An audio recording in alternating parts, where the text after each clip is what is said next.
Sebagai moderator, perkenalkan nama saya Vita dari kelompok 4. Pada siang hari ini, kelompok kami akan mempresentasikan makalah dengan judul Peradaban dan Kebudayaan. Untuk mengefisienkan waktu, saya persilahkan materi pertama yaitu Saudari Vita. Dengan ini saya persilahkan. Baiklah, saya akan membacakan materi pertama yaitu pengertian peradaban dan kebudayaan. Pengertian peradaban. Peradaban memiliki berbagai arti dalam kaitannya dengan perkembangan manusia. Seringkali istilah ini digunakan untuk merujuk pada suatu masyarakat yang kompleks, dicirikan oleh praktik dalam pertanian, hasil karya, dan pemukiman. Menurut Arnold Toynbee, untuk pengertian yang lainnya menyebutkan bahwa peradaban ialah kumpulan seluruh hasil budidaya manusia yang mencakup seluruh aspek kehidupan manusia, baik fisik atau misalnya bangunan, jalan, maupun non-fisik, nilai-nilai tatanan seni, budaya maupun iptek. Demikian pula dalam bahasa Arab dibedakan antara sakafah atau kebudayaan, hadarah atau kemajuan, dan tamadun atau peradaban. Ketika din agama Allah yang bernama Islam telah disempurnakan dan dilaksanakan di suatu tempat, maka tempat itu diberi nama Madinah dari akar kata din, dan Madinah ini lalu dibentuk akar kata baru. Pengertian kebudayaan. Budaya atau kebudayaan berasal dari bahasa Sanskerta, yaitu budaya, yang merupakan bentuk jamak dari budi atau budia atau akal. Diartikan sebagai hal-hal yang berkaitan dengan budi dan akal manusia. Bentuk lain dari kata budaya adalah kultur, yang berasal dari bahasa Latin yaitu cultura. Menurut ilmu antropologi, kebudayaan adalah keseluruhan sistem gagasan, tindakan, dan hasil karya manusia dalam kehidupan masyarakat yang diperoleh dengan cara belajar. Dikutip dari buku Antropologi Mengungkap Keragaman Budaya oleh Teddy Sutardi. Nah, menurut para ahli, kebudayaan adalah sistem kompleks yang mencakup pengetahuan, kepercayaan, kesenian, moral, hukum, adat istiadat, kemampuan, serta kebiasaan yang didapatkan oleh manusia sebagai anggota masyarakat. Fungsi kebudayaan. Yang pertama, sebagai suatu hubungan pedoman antar manusia atau kelompok. Dan kedua, sebagai wadah untuk menyakurkan perasaan-perasaan dan kehidupan lainnya. Yang ketiga, pembimbing kehidupan manusia. Yang keempat, sebagai pembeda antar manusia dan binatang. Perbedaan peradaban dan kebudayaan. Perbedaan yang pertama antara kebudayaan dengan peradaban yakni kebudayaan merupakan suatu pola pikir, tingkah laku, dan pola hidup yang dijadikan acuan sebagai penggambaran jati diri atau ciri khas dari suatu kelompok tertentu. Sedangkan peradaban merupakan pola pengembangan kehidupan yang ditentukan oleh manusia untuk memajukan kebutuhan kehidupan manusia yang luas. Kebudayaan cenderung bersifat tertutup terhadap pengaruh dari luar, sedangkan peradaban lebih terbuka terhadap perubahan dan perkembangan yang ada. Hal ini dikarenakan budaya lebih terpusat pada suatu kelompok tertentu, sedangkan peradaban lebih terbuka untuk kehidupan yang lebih luas. Sekian dan terima kasih. Saya kembalikan ke moderator. Kita lanjutkan ke materi yang kedua yang akan dibacakan oleh Saudari Serius. Dan ini saya persilakan. Baiklah, untuk materi yang kedua adalah teori-teori peradaban dan kebudayaan. Peradaban. Teori peradaban, esensi falsafat dalam peradaban. Dipahami sebagai cara pandang ataupun bersikap dalam memahami peradaban sebagai bagian menumbuhkan kesadaran hidup yang memiliki nilai-nilai yang bermanfaat bagi diri dan orang lain.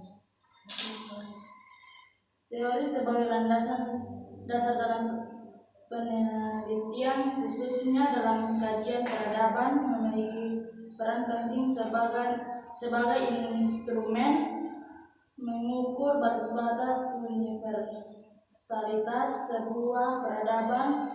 Maka esensi dari peradaban yaitu mengabstraksikan ide-ide yang menuju variabel-variabel peradaban sebagai duplikat realitas peradaban.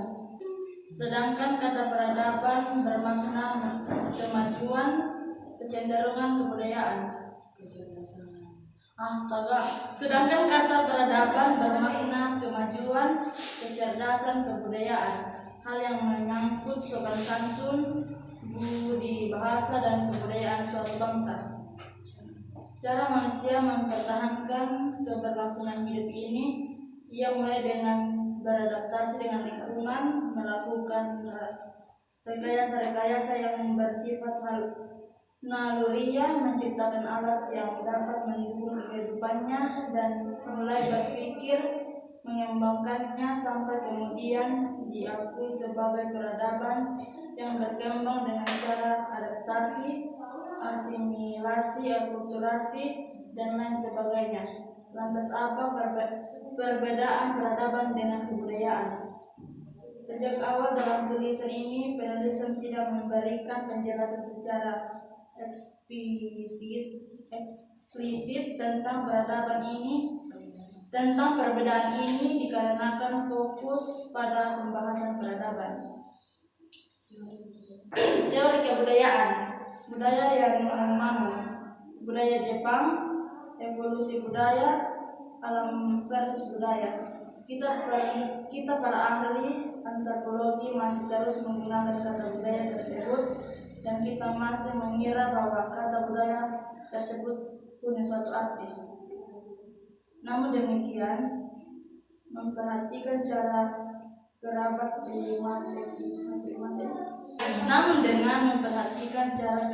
primatif kita, seperti simpanse, gorila, dan orangutan, mempelajari tradisi-tradisi setempat, menggunakan peralatan dan menggunakan simbol-simbol dengan cekatan.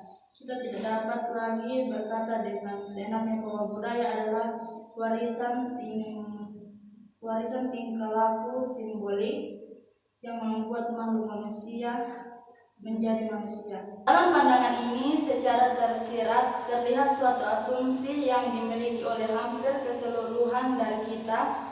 Saya pikir konsep budaya kultur tidak punya satu arti yang benar, dikeramatkan, dan tidak pernah habis kita coba temukan.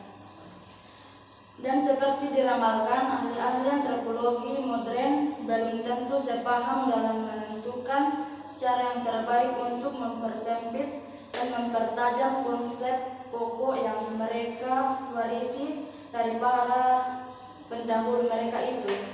Dalam uraian yang seperti diramalkan, ahli-ahli antropologi modern belum tentu sepaham dalam menentukan cara yang terbaik untuk mempersempit dan mempertajam konsep pokok yang mereka warisi dari para pendahulu mereka itu. Terima kasih, saya kembalikan ke moderator. Baik, kita lanjutkan ke materi yang ketiga, yaitu Saudari Haryani.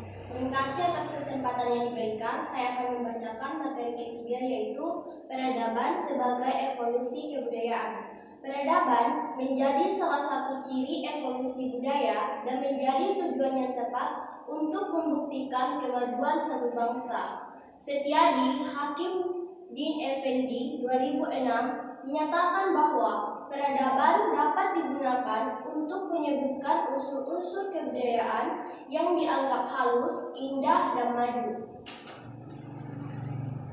Malinowski dalam Setiadi et al. 2006 mengungkapkan bahwa terdapat 4 unsur pokok dari kebudayaan, yaitu sistem norma yang memungkinkan kerjasama, organisasi ekonomi, alat dan lembaga pendidikan, serta organisasi berkekuatan. Berbeda dengan pendapat sebelumnya, Melville Herkovits mengungkapkan bahwa unsur pokok kebudayaan terdiri dari alat-alat teknologi, sistem ekonomi, keluarga, dan kekuasaan politik. Semua unsur kebudayaan di atas telah terangkum dalam kultural universals yang telah dikenal selama ini, yaitu bahasa, sistem pengetahuan, sistem organisasi sosial, sistem mata pencaharian, sistem teknologi, kesenian, dan religi. Unsur-unsur inilah yang nantinya mengalami evolusi dan membentuk peradaban. Secara singkat, peradaban terbentuk melalui proses evolusi budaya yang terdiri dari 3 tahapan. Tahap pertama adalah perkembangan unsur kebudayaan yang biasanya dicirikan oleh tingkatan ilmu pengetahuan, teknologi, dan seni. Setiadi et al. 2006. Tahap selanjutnya adalah hasil evolusi budaya dapat meningkatkan kualitas masyarakatnya. Tahapan terakhir adalah peningkatan hasil evolusi budaya itu membawa masyarakatnya pada tingkatan yang juga disebut maju oleh masyarakat lain. Tumanggor Rido dan Nur Rosim 2010 menyatakan bahwa terdapat 3 inti peradaban, yaitu nilai kelompok tertentu dan tantangan zaman. Pengertian tersebut memungkinkan respon dan tantangan zaman yang berbeda dari suatu kelompok akan menimbulkan nilai yang berbeda.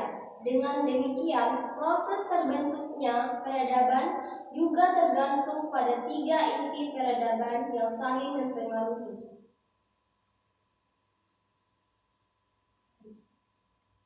Peradaban menjadi indikator majunya suatu budaya dan bangsa. Selain itu, peradaban adalah bentuk evolusi budaya yang dapat meningkatkan kualitas masyarakatnya dan mendapat pengakuan dari masyarakat lain.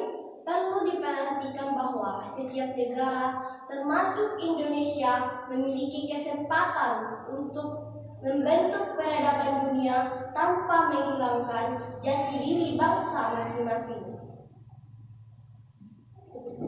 Sekian materi dari saya kembalikan ke moderator. Baik, kita lanjutkan ke materi yang keempat, yaitu Saudara Rahman. Indonesia tersilakan. Oke, terima kasih atas kesempatan yang diberikan kepada saya untuk memaparkan materi siang hari ini tentang bentuk suatu peradaban dan masa depan manusia.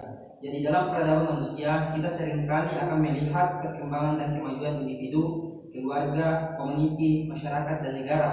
Apa yang dibincangkan dalam pengajian peradaban adalah demi kebaikan dan kebahagiaan manusia serta perubahan ke arah kehidupan yang lebih baik. Masa depan peradaban manusia bergantung pada ketinggian ilmu yang ada pada seseorang individu, masyarakat, atau sesuatu peradaban.